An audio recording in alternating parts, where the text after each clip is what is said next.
Mais je suis sortie de ce confinement en me disant c'est fini, je veux plus faire ça, j'ai envie d'être moi, j'ai envie d'être exactement qui je suis. J'ai pas l'impression de faire plus vieux que mon âge, j'ai juste l'impression d'être vraiment moi. À 50 ans, 52 ans, 45 ans, je sais pas.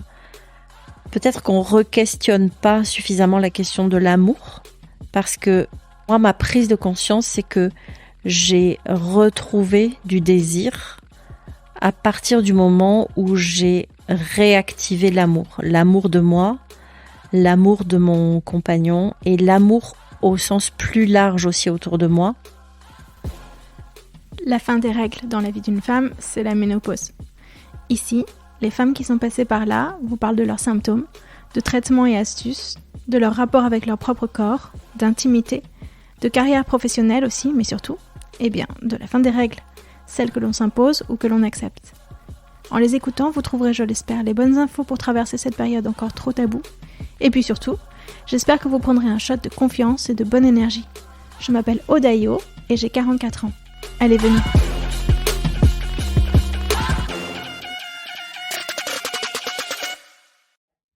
C'est parti alors. Bonjour Odile. Bonjour Aude. Je suis ravie que tu m'accueilles ici dans ton cabinet de consultation, c'est ça, dans le 17e? Exactement. Merci, merci d'être venue. De te ressembler beaucoup, d'être très empreint de toi dans la décoration, c'est ça? C'est un endroit très intime pour moi et j'y invite des gens à venir visiter leur intimité. Alors dis-moi un petit peu ce que tu fais dans la vie. Je suis psychothérapeute depuis maintenant plus de 15 ans et je suis coach en entreprise. J'accompagne des dirigeants. Je suis aussi instructeur en pleine conscience et je suis aussi équicoach. Ça veut dire que je travaille aussi avec des chevaux pour coacher des personnes. Du coaching avec des chevaux.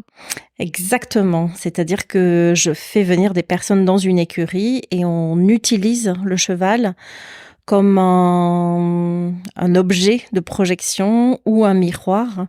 Et le cheval étant très sensible, il est une sorte de révélateur pour toi et il te montre des choses de toi que tu n'as pas forcément envie de voir. Voilà. Moi, je connais pas grand-chose au monde des chevaux. J'ai vu le spectacle de Bartabas. Rien à voir. Alors, en équicoaching, on ne monte pas sur un cheval. On travaille vraiment avec le cheval comme si c'était un collaborateur et on fait des tas d'exercices qui viennent amener le cheval à agir et à interagir avec toi d'une façon pour répondre à tes questions. C'est dingue. J'ai l'impression que c'est un truc qu'il faut tester une fois dans sa vie. Ouais, le cheval, c'est un détecteur de mensonges. Donc, sa sensibilité et le fait que... Alors, moi, je travaille dans une écurie où les chevaux vivent en troupeau 365 jours par an. Ils sont dehors. Donc, ils ont une organisation, si tu veux, dans le troupeau, comme une entreprise ou comme une famille, avec un chef, des sous-chefs, des sous-sous-chefs, des histoires d'amour, des histoires d'amitié, des conflits, des chevaux qui se réconcilient, etc. Et donc, leur vie et leur instinct grégaire fait que lorsqu'on leur fait faire un exercice avec une personne, ils vont se comporter comme s'ils étaient dans le troupeau. Donc, ils viennent savoir si tu es un leader ou si tu n'es pas un leader, s'ils sont en danger avec toi ou s'ils sont pas en danger, et si tu leur proposes quelque chose, est-ce qu'ils ont envie de te suivre ou pas? Ah ouais. Tu fais une tête quand je Mais dis c'est incroyable. Je te jure, ça existe. Ouais. Mais enfin, les gens qui montent, qui font de l'équitation, racontent que c'est un univers incroyable, l'univers des chevaux. Donc, ce que tu décris, ça m'étonne pas, mais c'est juste que moi, je connais pas. Et on accueille des équipes, donc on accueille des entreprises, on accueille des particuliers, et on fait aussi des constellations familiales. Donc ça, c'est hyper intéressant parce qu'on a la chance de travailler avec un troupeau. Donc le principe de la constellation, je sais pas si tu le connais, mais c'est de projeter, c'est de projeter sur des personnes. Quand tu fais ça dans un groupe, ton système familial, donc ça peut être ton système familial d'origine, tes parents, tes frères et sœurs, ou ton système familial actuel, mari, enfant, etc. Et on va projeter, au lieu de projeter sur des personnes, on projette sur le troupeau. Et les chevaux vont faire quelque chose. Ils sont soit dans le pré, soit à la mangeoire. Et il va il y a une énergie qui se met. Il va se passer quelque chose et en fait, tu as les réponses à la question que tu es venu poser en constellation familiale. Donc, c'est assez... c'est difficile à expliquer parce que ça paraît complètement dingue. Bon, il y a un côté un peu magique avec les chevaux, mais ils mettent à l'œuvre, en fait, ton histoire familiale. Ah oui. Mmh. Donc tu veux dire que c'est les chevaux qui donnent les réponses. Enfin, j'ai déjà assisté à une constellation. Il y a des personnes qui représentent les différents membres de la famille qui sont placés et qui parlent de leurs émotions. Exactement. Telles qu'elles les traversent à ce moment-là. Et donc le cheval, est traversé par une émotion, il la rend et on peut la comprendre. Alors nous, on est là, on est comme des sortes de médiateurs équins. Donc nous, on est là pour te dire avec des mots ce que nous, on est en train de voir. Il y a d'abord la perception de la personne qui fait sa constellation. Donc on lui demande toujours, elle, ce qu'elle est en train de voir. Donc elle va voir des choses. Ensuite, nous, on dit ce qu'on voit. Et ensuite, on lui dit quel est le caractère du cheval qu'elle a choisi pour être sa mère, son conjoint, son frère, etc. Et évidemment qu'on choisit jamais un cheval par hasard pour être telle ou telle personne, parce que les chevaux, de la même façon que nous, ont des caractères et des personnalités bien marquées. Ok. Bah, on va pas plus loin là-dessus parce que ça peut faire l'objet d'une toute autre discussion, j'imagine, parce que c'est surtout à découvrir, en fait. Exactement. C'est difficile à raconter, les key-coaching, il faut le vivre. Alors toi, tu as quel âge aujourd'hui ? Alors moi, j'ai 52 ans. J'ai 2 enfants, un fils de 20 ans et une fille de 17 ans. Je vis en famille recomposée. Je vis avec un homme qui n'est pas le père de mes enfants et qui a, lui, de son côté, également 2 enfants, dont un qui vit avec nous. D'accord. Donc vous êtes une famille avec 3 enfants quand même à la maison, enfin qui grandissent. Exactement. Là. On est une famille avec 3 enfants à la maison pour l'instant. Et la ménopause, tu en es où ? Alors, la ménopause, j'en suis où ? Moi, j'ai cru l'été dernier que ça y est, j'étais en ménopause, c'est-à-dire pendant plus de 6 mois, je n'ai pas eu mes règles et je t'avoue que c'était pour moi une bénédiction.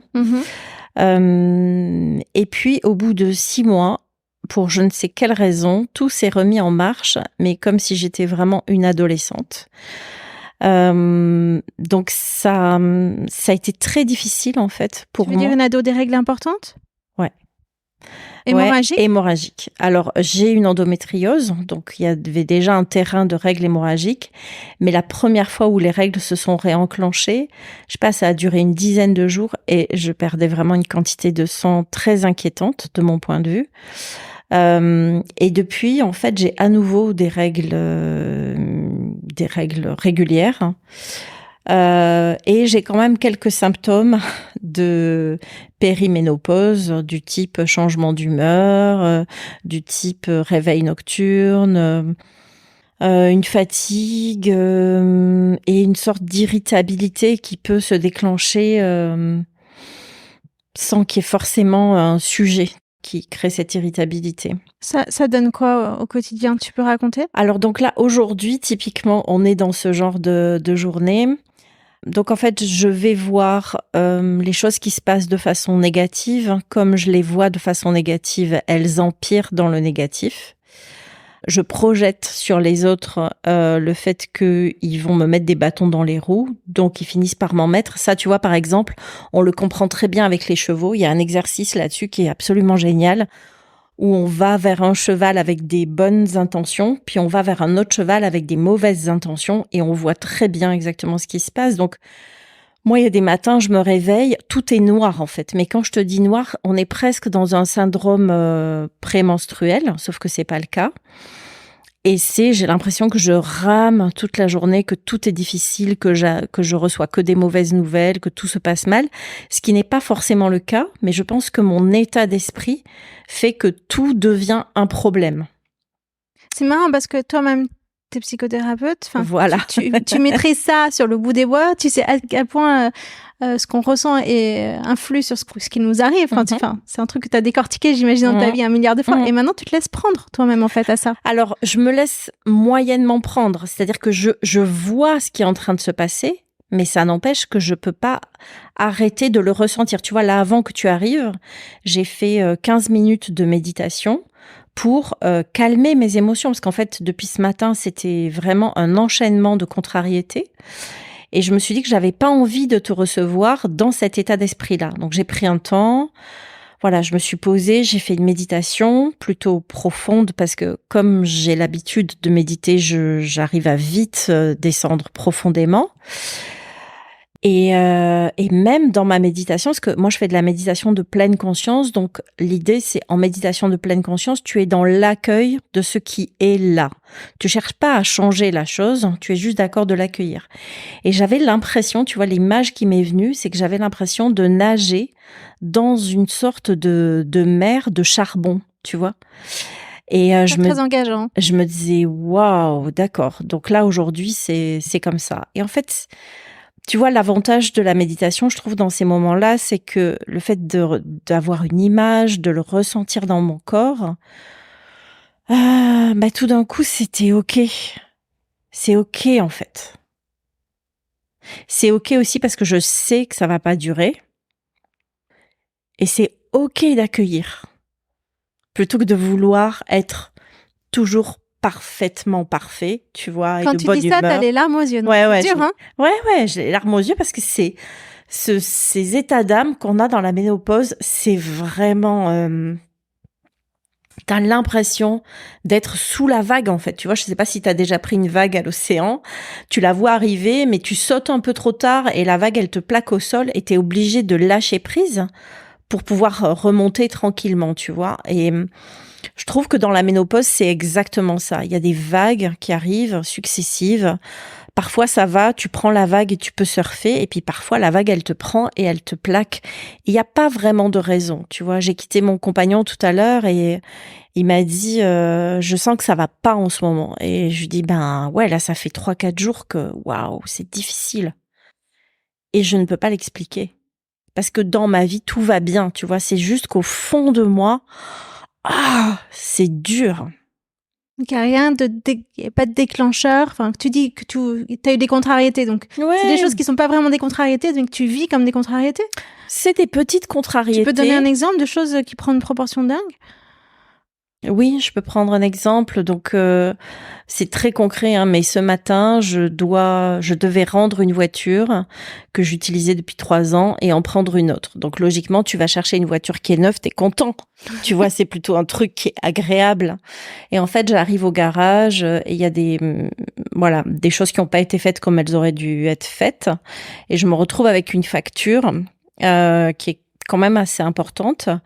Enfin, de l'ordre de entre 1500 et 2000 euros. Donc, c'est quand même beaucoup d'argent.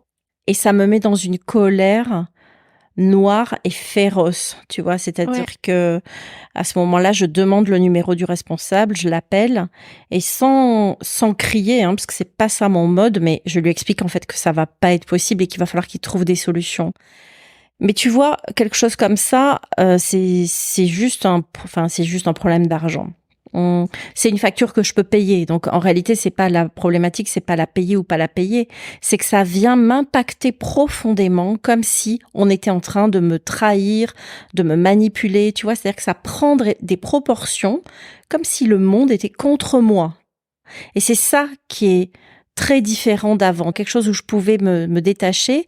D'ailleurs, en rentrant à la maison, je dis à mon compagnon, waouh, je me sens colère. Et il me dit, mais passe à autre chose. Et en fait, moi, je peux pas passer à autre chose. Ouais. Je suis dans la rumination. Donc, c'est pour ça que la pleine conscience, c'est un outil qui est vraiment génial. C'est que quand je me suis posée pour méditer, je vois bien tout ce qui se joue pour moi. Mais c'est pas des blessures archaïques parce que c'est des choses que j'ai tellement traitées. Donc, c'est que ça vient remuer quelque chose comme si ça me mettait dans une fragilité, alors que je suis pas une femme fragile. Donc, c'est très déstabilisant. C'est comme si je perdais mes moyens, voilà. C'est comme si à un moment donné, dans une situation, j'ai des compétences, j'ai des capacités, et tout d'un coup, je perds mes moyens. Et tu peux rien y faire. Et tu peux rien y faire sauf accueillir. Et donc, moi, je travaille pas en entreprise, mais je me dis des femmes qui travaillent en entreprise, qui ont des habitudes de fonctionnement et qui vivent ces symptômes-là, qui à un moment donné peuvent se retrouver dans une réunion où elles perdent un peu le contrôle, ou elles perdent la maîtrise, ou tout d'un coup elles ont une émotion qui vient les assaillir. Je me dis waouh, ça doit vraiment pas être évident. Parce que là, moi, je te raconte un sujet perso, ça n'a pas d'impact. Enfin, en réalité, ça n'a pas plus d'impact que ça. Mais je pense qu'il y a des femmes en entreprise qui peuvent se retrouver dans des situations où on va avoir une image d'elles qui n'est pas l'image qu'elles souhaitent donner et qu'elles n'ont pas d'habitude, et où tout d'un coup, elles sont perçues différemment parce que elles n'ont plus les comportements habituels. Elles-mêmes, elles ne se reconnaissent pas, les gens ne les reconnaissent pas autour d'eux. Exactement. Moi, c'est ce qui se passe ce matin, tu vois, je me suis dit, mais pourquoi ça me met dans cet état, en fait? Pourquoi j'en arrive à un état physique, tu vois, et émotionnel si fragile, tu vois? Et du coup, comment est-ce que tu en sors de tout ça? Tu as parlé de la méditation. Est-ce qu'il y a d'autres moyens? Est-ce que tu te dis, il faut que je prenne des hormones, il faut que tout ça disparaisse? Ou tu dis, est-ce qu'il y a des antidépresseurs qui seraient mieux? Enfin, j'imagine que tu vas me dire non, mais est-ce que tu vois comment des femmes autour de toi, des amis, le prennent? Ben, tout Toi, ce que pour tu l'instant, dis, ce que tu dis, c'est je prends mon mal en patience, j'ai la méditation, j'ai mes outils. j'accueille. Ouais, j'accueille parce que moi, je sens que je suis dans une transformation. Et en fait, ce qui me permet d'accueillir, c'est peut-être ça que je peux dire, c'est que je suis vraiment dans un passage de vie où ma vie, elle est en train. J'ai jamais été aussi bien et aussi heureuse dans ma vie. Et je sais que le passage dans lequel je suis, il n'est que bénéfique. Je vois bien que toutes ces années que j'ai traversées avant, dans lesquelles j'ai traversé beaucoup de chaos personnel, professionnel, j'en sors, je suis sortie. Et donc, quand il m'arrive des moments comme ça, je suis d'accord de les accueillir parce que en pleine conscience, on parle aussi d'impermanence. Et je sais que déjà là, maintenant, mon état intérieur, il est différent. Et je sais que ce soir, mon état intérieur sera complètement différent. Et demain, ça sera encore autre chose. Ce principe d'impermanence fait que je suis OK d'accueillir. Et c'est pour ça que je préfère faire une méditation où je vais vraiment visiter la noirceur plutôt que de vouloir créer des jolies images pour enfouir. Je sais, de par mon expérience, que enfouir n'est pas la solution. Donc, je préfère être dans l'accueil, dans l'instant présent, dans ce qui se passe pour moi et me dire, je vais faire avec ce qui est. Tu peux en parler un petit peu de ce que tu viens de dire là, le chaos que tu as traversé? Oui. Moi, j'ai fait une reconversion il y a un peu plus de 15 ans maintenant. Je travaillais dans le marketing, l'audiovisuel, la communication, le cinéma. C'était mon univers de travail. Et je suis une entrepreneure au départ. Donc, j'ai créé une boîte, j'avais 22 ans, une boîte de placement de produits dans le cinéma. Puis très vite, je me suis rendu compte que c'était pas exactement ce que je voulais faire. Donc, j'ai commencé à me former pour être psychothérapeute. Et puis, je me suis formée, je me suis lancée. Donc ça, c'était il y a un peu plus de 15 ans. J'ai fait une formation chez HEC pour être coach en 2011. Et dans cette formation, très vite, j'ai commencé à travailler dans des grandes entreprises. Et c'est le moment de mes 40 ans. Donc en fait, le début du coaching pour moi en entreprise, en tant que coach, il commence au moment où j'ai 40 ans. J'ai l'impression que c'est la deuxième partie de ma vie à ce moment-là. Je savais pas qu'il allait en avoir une troisième. À ce moment-là, j'ai déjà mes enfants. Commence le coaching, ça marche très bien, ça se passe très bien, tout va très bien.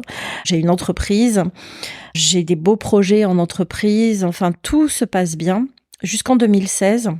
Qu'est-ce qui t'est arrivé en 2016? En 2016, en fait, mes parents sont diagnostiqués tous les deux Alzheimer. En même temps? En même temps, quasiment. Ouais, en même temps. Ils sont diagnostiqués un peu avant, mais en 2016, il faut que je prenne. Donc, j'ai un frère et une sœur, mais à ce moment-là, il faut que je prenne une décision qui est de placer mes parents et donc de les faire partir de chez eux. Ouais. Mon frère à ce moment-là s'occupe de mes parents qui sont dans le sud. Moi, je suis à Paris. C'est très difficile pour lui et donc il a plus de recul. Et ma sœur est un peu à côté de la fratrie. J'ai pas très envie de parler de ça. Et donc je suis la seule à pouvoir prendre cette décision réellement. Et donc je fais ce qu'il faut pour que mes parents soient placés avec l'aide de mon frère. Et à ce moment-là, je pense que cette décision, elle a des conséquences sur ma vie, sur moi. Donc ça commence à de moins en moins bien se passer avec mon mari. Tu veux dire que tu t'en es voulu de les avoir placés?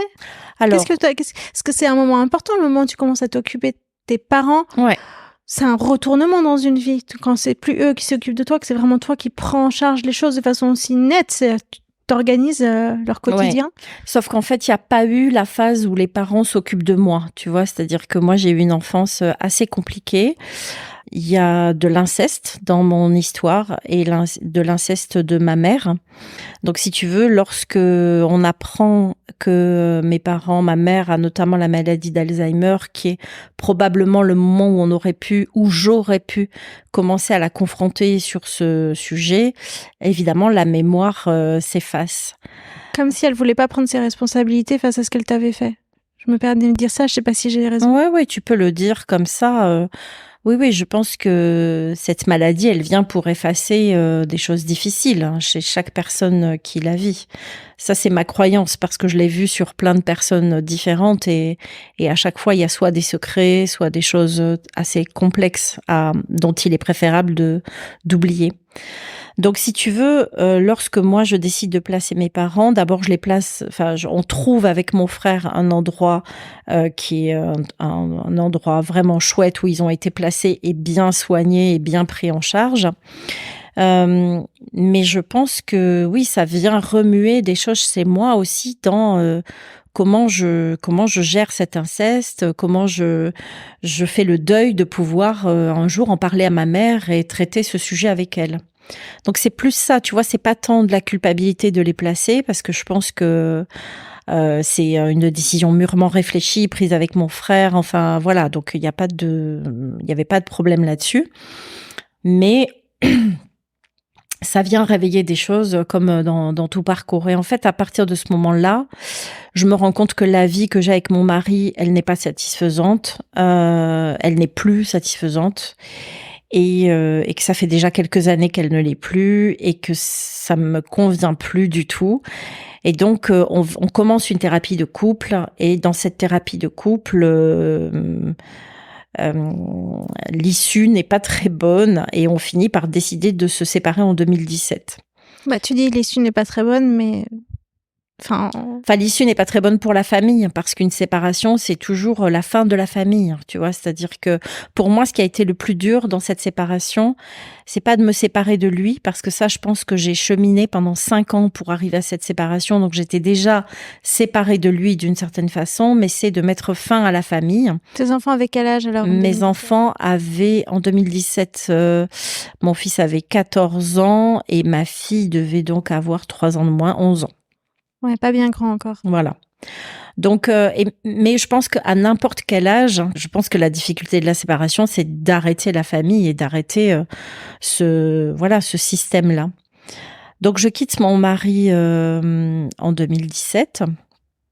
Et là, s'enchaîne. Donc là, on rentre dans vraiment le chaos. S'enchaîne une période où donc moi, je vis.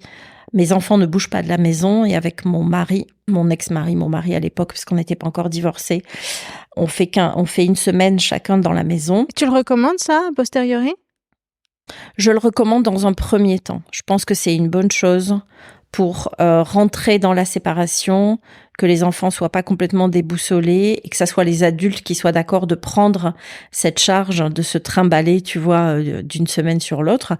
Même si pour moi c'était très difficile, mais je préférais que ce soit difficile pour moi que pour mes enfants. Donc ça a duré 7 mois, 7-8 mois. Au bout de 7-8 mois, donc je suis restée dans la maison avec mes enfants et mon mari est parti. Et là, en décembre 2018, mon père décède. En février 2019, mon mari se suicide. Il est encore mon mari à ce moment-là. Et en janvier 2020, ma mère décède. Donc, en l'espace de 18 mois, même pas 18 mois, je perds un peu les piliers de ma première vie. Ton mari s'est suicidé à cause de la séparation? Il s'est suicidé 2 ans après notre séparation à date anniversaire, en se tirant une balle dans le cœur. Tu t'en es voulu, toi, personnellement? C'est difficile de poser des mots comme ça pour des personnes qui vont écouter et qui connaissaient pas exactement la situation. Je m'en suis pas voulu au sens où je me suis pas sentie responsable. Je sais que son message était clair. C'est difficile de poser des mots parce qu'il y a comment je l'ai vécu et comment c'est entendable pour les autres, tu vois. Je suis restée avec 2 enfants de 16 ans et 12 ans. Donc mon attention, elle s'est immédiatement portée sur mes enfants plus que sur ma culpabilité ou ma pseudo-culpabilité. Cet homme était adulte, il a fait un choix. Il connaissait les conséquences parce qu'il y avait déjà eu un suicide dans notre famille. Donc il savait très bien ce qu'on allait vivre en se suicidant. Et je n'ai pas accordé trop d'espace à la culpabilité, mais j'ai surtout accordé du temps et de l'espace et de l'attention à mes 2 enfants pour qui c'était un tsunami. Oui.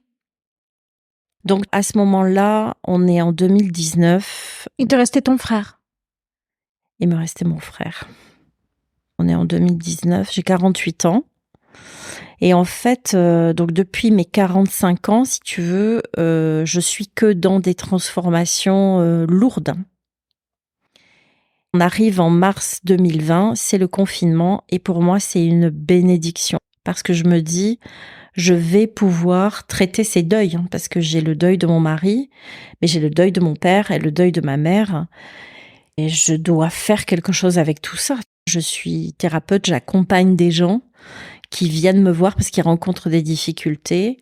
Et c'est comme si ce confinement me donnait l'opportunité de travailler sur moi en profondeur, de faire ces deuils, d'explorer tous les sujets dont tu parles, la culpabilité, mais aussi la séparation, le fait de pas être arrivé à traiter tous les sujets, le fait de pas avoir pu tout dire, le fait d'accueillir le chagrin de mes enfants, vivre l'impuissance face à ce chagrin, et en même temps de construire cette vie avec cet homme que j'ai retrouvé quelque temps avant et avec qui on est déjà en famille recomposée, donc a priori dans un projet.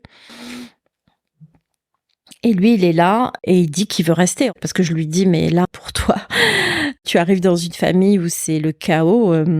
Il était là un peu avant que mon mari se suicide. Et il dit, mais c'est OK, moi, je suis là pour vous aider. Donc, si tu veux, je vis à la fois le pire et je vis le meilleur parce qu'un homme qui te dit, moi, je suis là et je vais t'aider à traverser tout ça. Quel plus beau cadeau, en fait, tu vois. Donc, j'ai vécu pendant ces années vraiment des choses très difficiles et à la fois de très belles choses liées à l'amour. Et je sais aujourd'hui que sans cet homme et sans son amour, probablement que je me serais effondrée. Ou en tout cas, je n'aurais tenu que sur un principe de volonté. Donc, je comprends maintenant aussi que pendant toute cette période-là, j'étais déjà en périménopause. Et que du coup, mais personne me l'a dit, je savais pas, j'avais jamais entendu parler de ça. Et évidemment que j'avais des mouvements d'humeur, de fatigue, de tout un tas de choses. Si j'avais su, j'aurais pu être traitée. Ça aurait été sûrement déjà une aide importante. Et en fait, j'ai traversé tout ça sans aucun médicament. Et tu mettais ça sur le compte de ce qui se passait oui, dans ta vie, sûr. Et pas sur le compte de la ménopause qui pouvait avoir un impact sur ton corps. Bien sûr. T'en as parlé avec, je sais pas, ne serait-ce que ton médecin ou à défaut d'un gynéco? Alors, tu sais qu'à cette époque-là, voir un médecin, c'était quand même très compliqué. Gynéco, je t'en parle même pas. En plus, moi, j'avais une endométriose, donc quand je voyais ma gynéco, on était axé endométriose et pas tant le reste.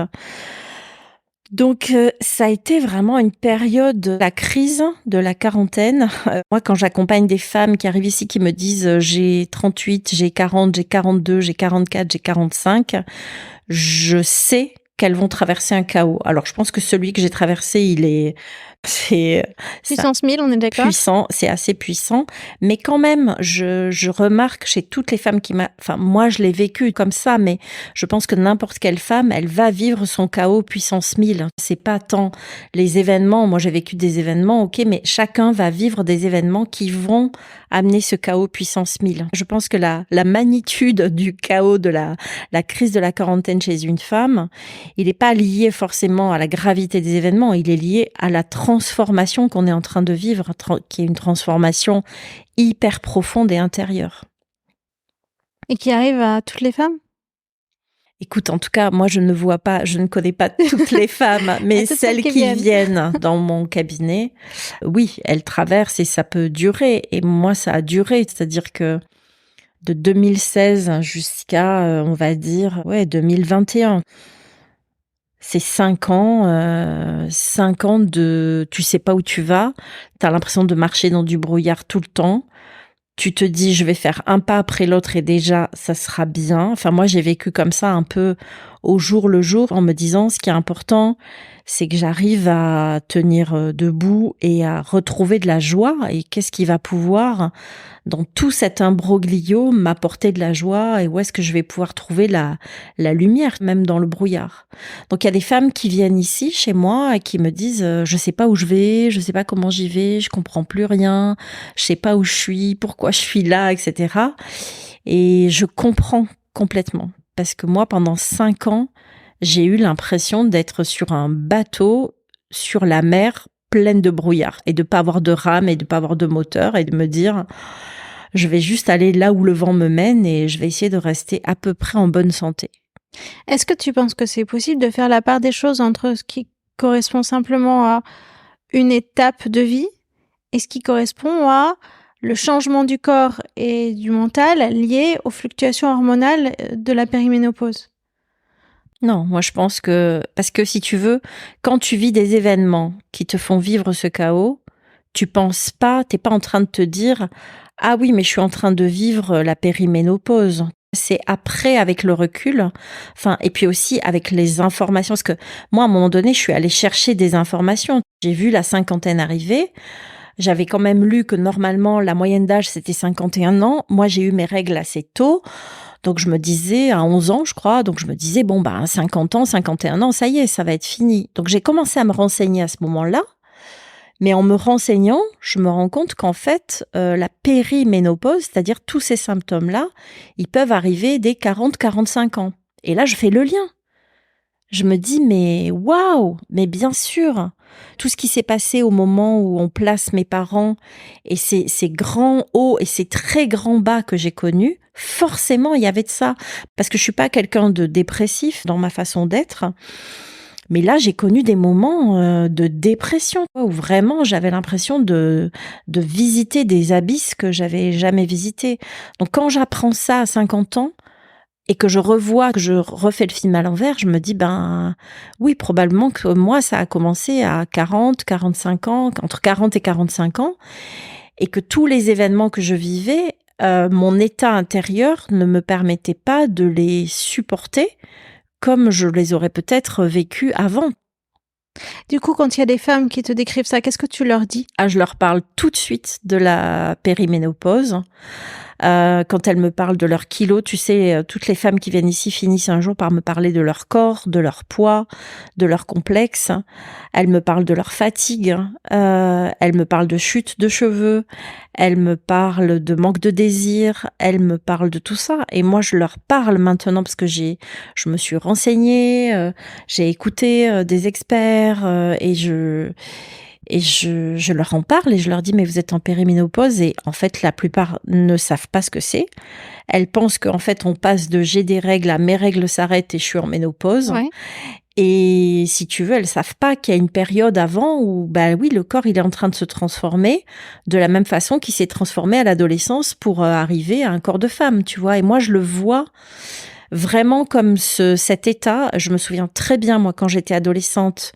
Du moment où j'ai commencé à avoir mes règles et de voir mon corps se transformer et d'être complètement perdue et seule avec ça, j'ai l'impression que la périménopause, c'est la même chose. Ton corps se transforme et tu le vis de la même façon que quand t'es adolescente, parce que quand t'es adolescente, que t'es une petite fille et que tu commences à avoir de la poitrine, des poils, etc., je trouve que c'est aussi perturbant que lorsque tu commences à avoir la peau qui est moins tendue, que tu commences à voir arriver tes rides. Moi, tu vois, j'ai des cheveux poivre et sel et c'est un choix. Et c'est un choix marqué aussi, tu vois, pour dire ça. Où tu sens que t'as moins la pêche, que voilà, et puis que ton corps ne réagit pas de la même façon. Pour moi, je trouve que c'est les mêmes, c'est le même état d'impuissance face à ce qui est en train de se passer en toi et où tu peux pas faire grand chose que d'accueillir ce qui est en train de se passer. Alors, sur la périménopause, en tout cas, il y a des médicaments, je sais pas vraiment si on peut appeler ça, plutôt des compléments alimentaires. Ou des hormones, au choix. Ou des hormones. Alors moi, j'ai pas pris l'option hormones, hein, j'ai pris l'option complément alimentaire. Et puis, je prends du magnésium. Et alors ça, c'est une cardiologue qui m'a dit, vous devriez prendre du magnésium. Ça a changé ma vie. Je prends 2 cachets de magnésium le soir, magnésium marin. Alors oui, ça détraque un peu les intestins, mais franchement, à côté du bien-être dans lequel ça me met, j'hésite pas une seule seconde. Ah oui, t'as vu la différence? Ah vraiment. Ça, et puis contre les bouffées de chaleur, on en parlait tout à l'heure. J'ai de nouveau oublié le nom de... Tu prends Cérélis Méno, voilà. C'est ce que tu m'as dit tout à l'heure. Exactement. D'accord. Et ça, j'ai essayé plein de choses. Hein. J'ai essayé d'autres gélules. Je suis allée dans le 13e chez des Chinois, tu vois, pour prendre des produits, etc. La seule chose qui a fonctionné sur moi, c'est ça, contre les bouffées de chaleur et les perturbations la nuit, en fait. Mais je dois dire que le magnésium, pour moi en tout cas, c'est presque une bénédiction. Ah ouais, ça a vraiment été radical. Incroyable. Alors donc, tu parlais de tes cheveux, on va commencer par ça parce que tout m'intéresse. Tu me parles aussi de désir et tout ça, on va l'aborder. Mais déjà, sur les cheveux, effectivement, tu assumes tes cheveux blancs. Ils sont pas encore complètement blancs.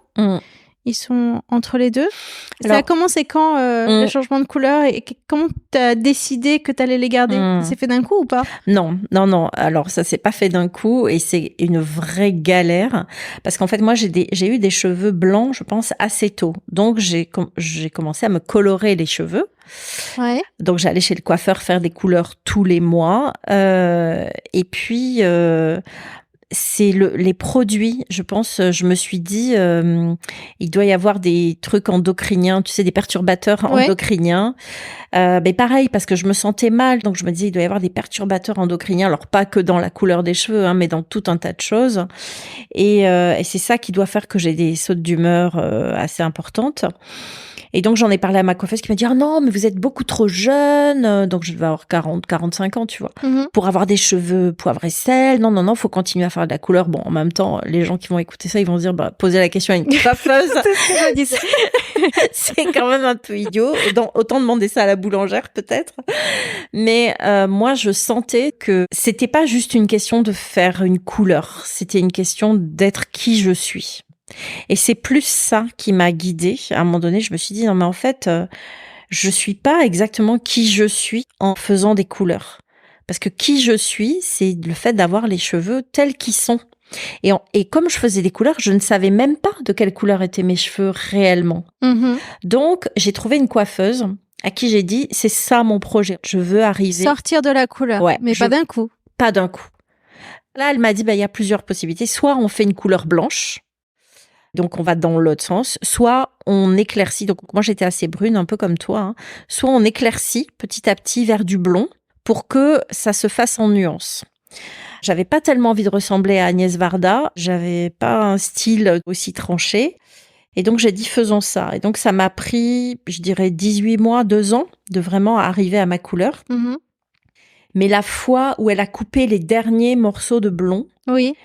Ah, mais ça a été, j'avais l'impression, ça m'émeut, tu vois, de le dire, parce que ça a été, mais ça y est, quoi, je suis de nouveau moi, c'est de nouveau mes cheveux, c'est moi. Je suis pas en train de me...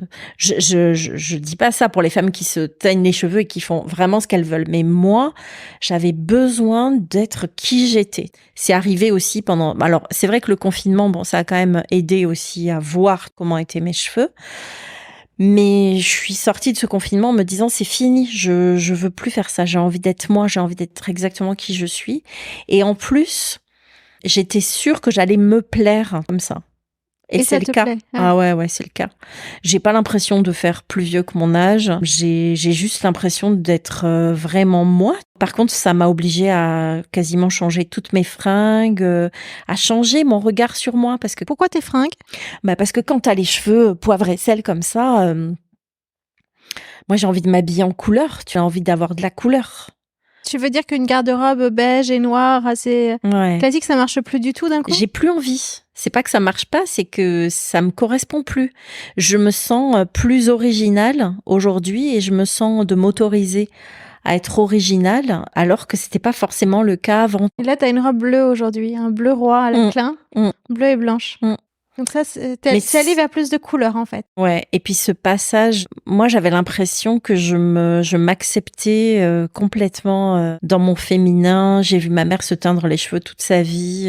J'avais l'impression d'accepter qui je suis. Du coup aussi d'accepter mon corps qui se transformait. Mais ça a été aussi le moment où je me suis remise au sport. C'est-à-dire que il y a eu un moment donné l'idée de ok, mon corps est en train de changer. Je peux le regarder changer et me voir vieillir, ou alors je peux juste me dire c'est ma 3e vie qui commence, qu'est-ce que j'ai envie d'en faire? Et donc avec les cheveux, je me suis remise au sport.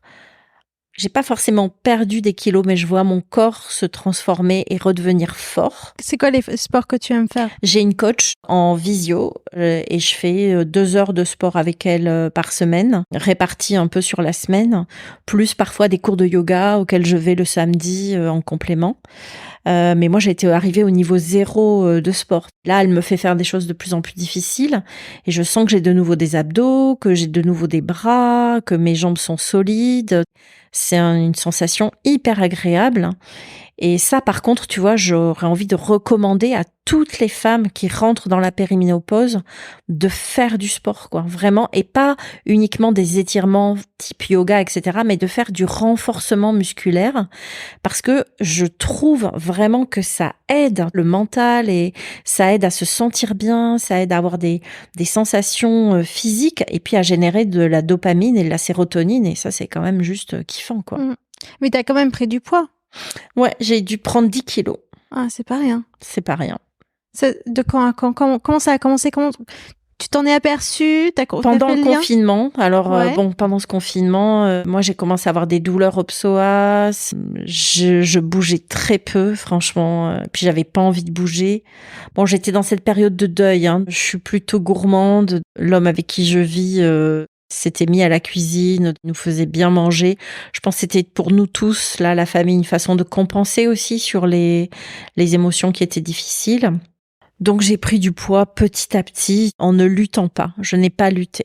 Et aujourd'hui, tu acceptes ces kilos ou tu as envie de les reperdre? Parce que c'est possible. Non, je pense que je suis plus dans un état d'esprit d'accepter mon corps comme il est, parce qu'il a été suffisamment violenté, ce corps, tout au long de sa vie. Et j'ai envie d'être dans un moment de vie où je suis en paix avec mon corps, l'homme avec qui je vis m'aime exactement comme je suis. C'est vrai que c'est important. Je vois que je peux m'habiller comme j'ai envie de m'habiller. Et quand je me regarde dans un miroir, j'aime ce que je vois. J'ai plus envie d'aller vers m'apprécier et m'accepter comme je suis, plutôt qu'être encore dans une lutte qui me prendrait beaucoup de temps dans ma tête. Et j'ai envie de consacrer ce temps à d'autres choses plus importantes pour moi aujourd'hui. Tu t'acceptes totalement comme tu es, t'es heureuse. T'es vraiment dans ce que tu dis, cette 3e vie, c'est-à-dire ce moment où tout est devant et... Totalement, je sais pas si je m'accepte totalement parce que je pense que les femmes, on est quand même habituées à se déprécier physiquement par des modèles extérieurs, soit par des réflexions, soit par des regards d'hommes, par tout un tas de choses. Il faut arriver à se détacher de tout ça. Je pense que c'est plus long que ce qu'on croit. Mais en tout cas, j'arrive à être libre de m'habiller comme je veux et de renvoyer l'image que j'ai envie d'avoir. Ça, oui. On en vient au sujet du désir que tu as juste évoqué. Ça donne quoi le désir aujourd'hui? Alors, le désir aujourd'hui, ce que je comprends après avoir traversé toute cette période, c'est que le désir, ça va peut-être être un peu différent par rapport à ce qu'on s'est dit avant de commencer l'enregistrement, mais pour moi, le désir, il est vraiment lié à l'amour. Peut-être que à 50 ans, 52 ans, 45 ans, je sais pas. Peut-être qu'on re-questionne pas suffisamment la question de l'amour, parce que moi, ma prise de conscience, c'est que j'ai retrouvé du désir à partir du moment où j'ai réactivé l'amour. L'amour de moi, l'amour de mon compagnon et l'amour au sens plus large aussi autour de moi. Ça va plutôt nous amener sur un sujet lié à la spiritualité que typiquement au désir. Mais quand même, si tu as envie que je parle de ça, quand on s'est retrouvé avec mon compagnon actuel, parce qu'on se connaissait bien avant, quand on s'est retrouvés et qu'on est sortis chacun d'une histoire assez longue, lui 26 ans, moi 15 ans avec la même personne, on s'est dit qu'on ne souhaitait pas avoir une relation exclusive, qu'on avait envie de s'intéresser au polyamour, on avait envie d'aller dans des clubs échangistes, on avait envie Et du coup, vous y êtes allés ensemble, c'est ça? Ouais, bien sûr. Et on a fait tout un tas d'expériences, on a fait des cafés polis, on a fait du tantrisme, enfin on était très curieux, on avait envie d'explorer pour savoir comment répondre à tout ça. Bon.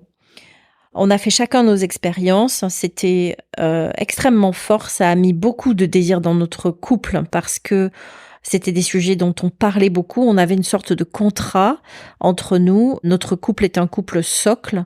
On cherche pas des histoires d'amour à l'extérieur. On cherche des rencontres qui soient pas forcément des rencontres d'un soir, mais qui soient pas non plus des rencontres dans lesquelles on va investir notre vie. Et donc, tous les deux, on était au courant de qui on rencontrait et on mettait au courant les personnes qu'on rencontrait sur cet état des lieux, si tu veux. C'est-à-dire que, mardi soir, tu vois un gars, à 19h, tu envoies un texto à ton compagnon pour lui dire « Je suis là, je rentrerai vers 23h, je suis à telle adresse ». Non, jamais c'est pas ce niveau-là. Pas du tout.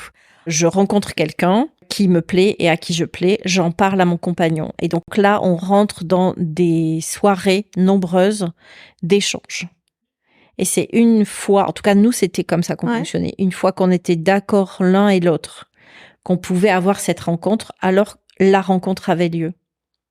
C'était pas, si tu veux, nous, ce qui était important pour nous, c'était d'avoir un respect entre nous extrême pour que ces histoires ne viennent pas salir ou défaire notre couple, mais qu'elles viennent alimenter et nourrir notre relation. Et il avait pas peur que tu tombes amoureuse ou toi, t'avais pas peur qu'il tombe amoureux? Alors lui, non, mais moi, oui. Moi, j'avais peur qu'il tombe amoureux.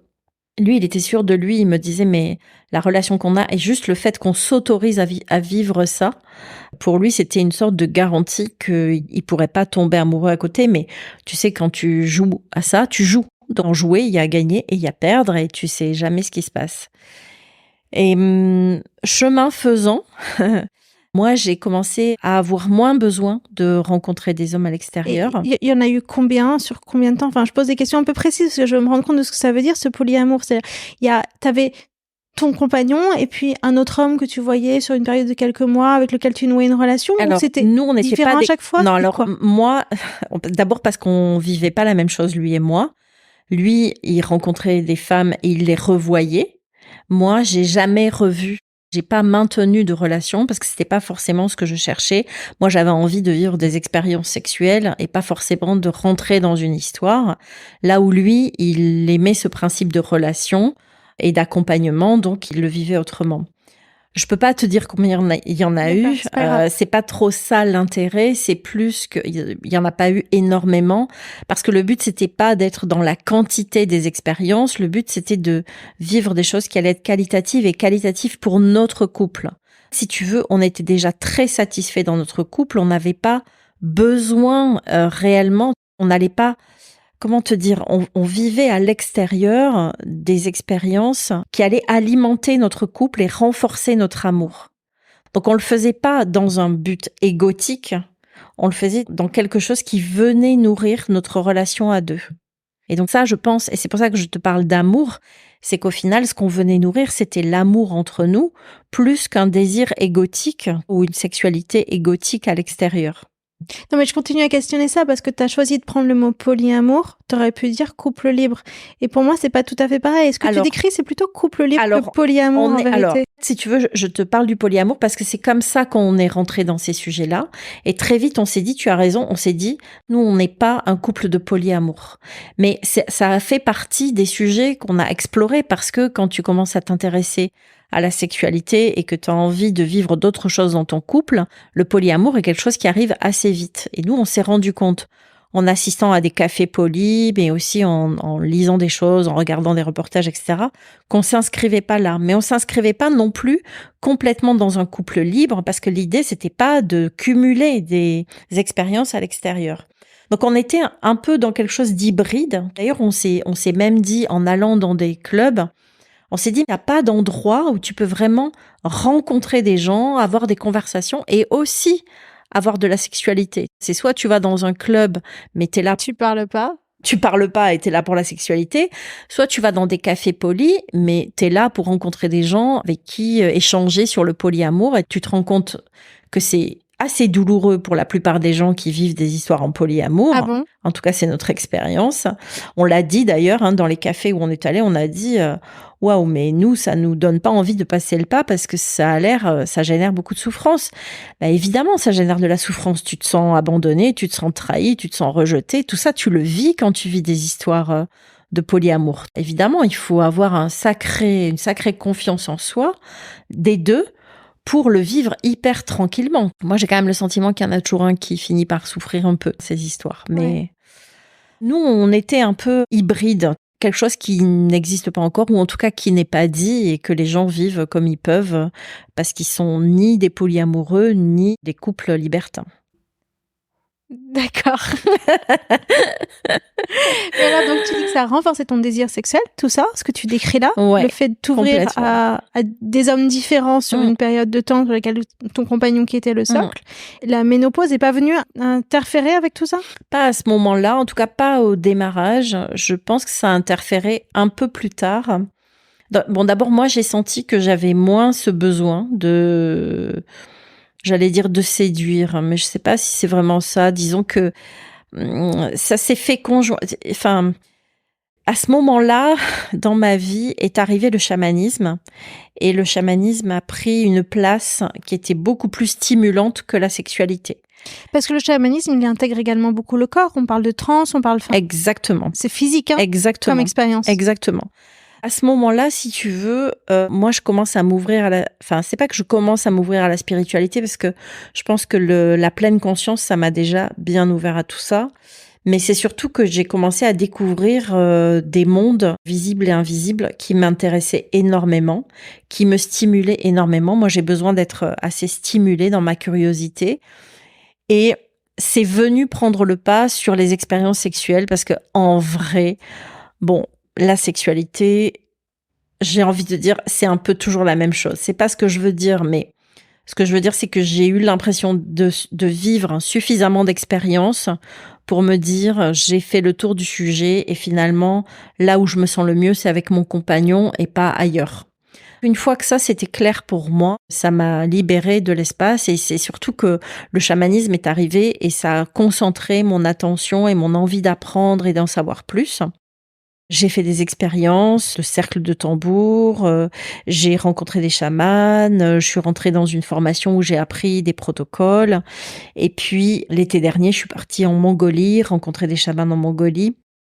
Tout ça, c'est un parcours spirituel dans lequel j'ai commencé à ressentir des choses et à mettre des mots sur des pratiques que j'avais même en cabinet, où j'ai beaucoup d'intuition. Donc, on a commencé à me parler de clairvoyance, de clairaudience. Voilà, c'est des sujets avec lesquels moi, j'étais quand même assez à l'aise. J'ai commencé à prendre un pendule, me rendre compte que je savais penduler. Et puis, j'ai eu un tambour. Et puis, j'ai commencé à faire des cérémonies au tambour. Et puis, enfin, tout un univers qui est arrivé dans ma vie, qui nourrissait mon féminin aussi, je pense, différemment. Que tu avais laissé de côté avant, ton féminin ? Je sais pas si j'avais laissé de côté, mais comme moi je suis une enfant qui a subi de l'inceste, quand tu subis de l'inceste, ton rapport au corps et ton rapport au plaisir sont quand même très contrarié, je vais dire ça comme ça. Et il faut complètement réapprendre le corps, réapprendre le désir, réapprendre le plaisir de façon normale et pas de façon déviante. C'est tout un apprentissage qui prend du temps, en tout cas pour moi, qui a pris beaucoup de temps. Et la blessure que laisse un inceste dans un corps, c'est une blessure avec laquelle tu vis, je pense, toute ta vie. Donc c'est pas que j'avais laissé mon féminin de côté, mais et puis je n'étais pas la même femme avec mon ex-mari qu'avec l'homme avec qui je suis aujourd'hui. Comme je n'étais pas non plus la même femme avant d'être avec le père de mes enfants. Enfin, mon féminin, il évolue avec mon histoire de femme. Ouais. Comment tu t'imagines dans 10-15 ans? Ce sera quoi la place de ton compagnon, de la sexualité, du chamanisme, de tes cheveux blancs, de... Ouais, dans 10-15 ans, moi, je me vois avec des chevaux, vivre avec des chevaux, recevoir et accompagner, parce que c'est ça quand même le sens de ma vie, des femmes qui ont traversé des violences, que ça soit des violences morales, psychologiques, physiques, qu'elles les aient vécues enfants, adolescentes ou adultes, et de les accompagner à se réconcilier avec elles-mêmes et avec la vie pour trouver de la joie et de l'amour. Tu vas continuer à transmettre et à accompagner, vraiment, c'est... Ouais, ce que je sens aussi, c'est que le fait d'avoir passé la cinquantaine, j'ai vécu beaucoup d'expériences, je me suis formée à beaucoup de choses. Je suis aussi à un moment donné où j'ai envie de transmettre, envie de mettre à disposition, et c'est pour ça que j'ai accepté de répondre à tes questions et de me livrer comme je le fais, parce que je pense que mon histoire, ce que j'ai traversé, mais aussi la façon dont je vis ma vie aujourd'hui, ça peut être un modèle, pas un modèle parfait, mais ça peut être un modèle dans le sens donner de l'espoir ou donner une vision ou des perspectives à des femmes qui pourraient se sentir découragées, fatiguées, épuisées, ne voyant pas la suite, ayant un regard sur elles-mêmes, sur leur valeur qui est blessé. Et moi, j'ai envie de prendre toutes ces femmes par la main et leur dire mais viens, ça peut être chouette d'être une femme et de vivre des moments où tu vas être bien. Et j'ai appris à faire ça. J'ai appris à travailler sur mon état d'esprit, même si tout à l'heure je te racontais qu'il y a des jours, c'est pas évident. Mais j'ai appris à transformer ça, j'ai appris à avoir confiance en la vie, j'ai appris à être aussi dans une relation à l'invisible, qui est une relation de confiance et enthousiasmante. Et j'ai envie de transmettre tout ça. Qu'est-ce que tu dis à ta fille ? Ma fille, je lui dis que chaque situation est un enseignement, que chaque chose qu'elle vit dans sa vie vient lui enseigner quelque chose pour elle, pour son chemin de vie. Je lui dis d'être une femme, c'est un cadeau magnifique et c'est aussi une responsabilité. Parce que moi, j'ai un fils et je trouve que je suis aussi responsable de l'éducation que je donne à mon fils par rapport au respect des femmes, au plaisir des femmes. Et puis, je lui dis que tout est possible pour elle. Il n'y a aucune limite dans la vie par rapport à ce qu'elle voudrait faire ou vivre. Et je lui dis aussi qu'elle va avoir de nombreuses vies. Pour ne pas, parce qu'elle a 17 ans, tu sais, elle est dans ses fameux choix de spécialité pour le bac, etc. Et je lui dis, mais tu sais, tout ça, c'est au regard d'une vie et de tout ce que tu vas vivre comme expérience, c'est pas grand-chose. Donc, on va éviter de mettre trop d'importance sur ces choix-là. Ma fille, elle est dans une école qui est hors contrat, qui fait qu'elle a des cours le matin et que l'après-midi, elle va monter à cheval. Et pour moi, quand elle monte à cheval et qu'elle vit dans l'écurie et qu'elle a un rapport à son coach, qu'elle va faire des concours, elle apprend des choses presque aussi importantes que ce qu'elle apprend en histoire géo ou en maths. Et c'est comme ça que moi j'ai accompagné mes enfants. Je pense pas les avoir ni élevés ni éduqués, mais je les ai accompagnés. Et j'ai envie de les accompagner à être des adultes qui, dans des grandes tempêtes, savent rester debout parce que la vie nous a déjà amenés à vivre ça. Et c'est ça qui est important. C'est pas de pouvoir entrer dans une école de commerce ou d'avoir une mention au bac. Ce qui est important, c'est que quand la vie, elle va venir t'assaillir par des drames, tu vas pouvoir rester droit et continuer à avancer. Elle a de la chance. La chance de faire du cheval, la chance d'avoir une maman qui lui dit tout ça. Et quel regard elle porte sur toi? Oui, je pense qu'elle est fière. Elle sait aussi, elle voit bien par rapport aux mères de ses copines qu'on a une relation qui est différente, mais on a aussi vécu des choses différentes. Parfois, elle comprend pas les autres adultes. Elle arrive un peu déstabilisée en racontant des choses sur ce qui se passe chez les autres. Je lui dis que chacun a son chemin et que nous, on s'est rencontrés, on a créé cette famille et c'est le chemin qu'on a à faire ensemble et d'autres ont un autre chemin à faire ensemble. Ok, merci. Merci à toi. Merci beaucoup pour cette très belle interview. Merci Odile. Je prends le micro quelques minutes pour vous dire que j'ai lancé une newsletter. Alors, je l'avais pas annoncé au départ parce que je voulais tester un petit peu le format. Ça fait quelques semaines. J'ai commencé, je dirais, au mois de mai à en publier assez régulièrement. Bon, régulièrement, ça veut rien dire pour moi, comme vous savez, puisque je suis pas extrêmement régulière dans la publication non plus des épisodes. Mais moi, chaque nouvel épisode, j'ai envoyé une newsletter. Alors d'abord, aux gens que je connaissais le mieux, un peu pour tester, pour voir ce que ça donnait. Et puis maintenant, j'ai envie de l'amplifier, donc je vous invite à vous inscrire. Je vais mettre le lien de la newsletter en descriptif. Vous pourrez vous abonner et le recevoir comme ça. Alors de quoi je parle ? C'est un peu selon l'inspiration du moment. C'est jamais tellement arrêté. C'est des choses qui ont souvent rien à voir avec le podcast, qui sont plus proches de tout ce qui se passe autour et qui me permettent aussi en même temps d'annoncer mes autres activités. Vous découvrirez, s'il vous plaît, abonnez-vous, ça me fera très très plaisir que vous me suivez et puis j'espère que ça vous plaira et que ça vous fera découvrir d'autres facettes de moi. Moi, je trouve que je parle déjà beaucoup de moi dans tous ces épisodes, vous commencez à me découvrir au fur et à mesure et là, il y en a encore un petit peu plus. Je voudrais vous parler aussi d'un nouveau format que j'aimerais beaucoup lancer à la rentrée.